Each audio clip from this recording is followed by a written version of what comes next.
8-ാം ദിവസം വിശുദ്ധ യൗസേപ്പ് പിതാവും അമ്മ ത്രേസ്യായും. വിശുദ്ധ അമ്മ ത്രേസ്യായുടെ ആത്മീയ യാത്രയിൽ ഏറെ സ്വാധീനം ചെലുത്തിയ വിശുദ്ധരിൽ ഒരാളാണ് വിശുദ്ധ യൗസേപ്പ് പിതാവ്. അമ്മയ്ക്ക് യൗസേപ്പ് പിതാവ് ഒരു മാതൃക മാത്രമല്ല, ഒരു ആത്മീയ മാർഗദർശകനുമായിരുന്നു.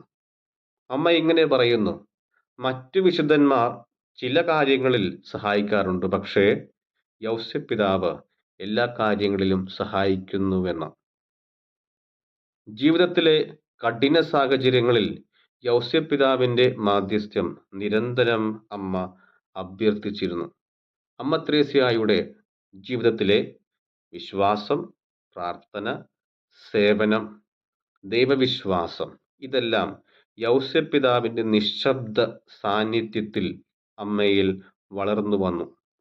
അമ്മ ത്രേസ്യ തന്റെ യൗവനകാലത്ത് ഗുരുതരമായ രോഗാവസ്ഥയിൽ വിശുദ്ധ യൗസേപ്പ് പിതാവിന്റെ മധ്യസ്ഥതയാൽ സൗഖ്യം ലഭിച്ച അനുഭവം പങ്കുവയ്ക്കുന്നുണ്ട്.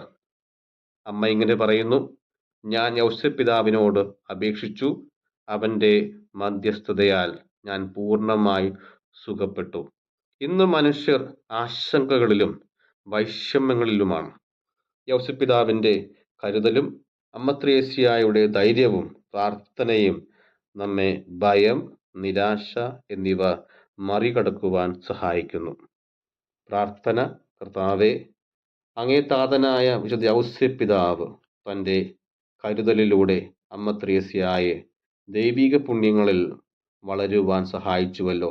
ഇന്നത്തെ ലോകത്തിലെ ആശങ്കകളും പ്രതിസന്ധികളും മറികടക്കാൻ ദൈവത്തിന്റെ ഇഷ്ടം തിരിച്ചറിയുവാനും അതനുസരിച്ച് ജീവിക്കുവാനും എന്നെ സഹായിക്കണമേ.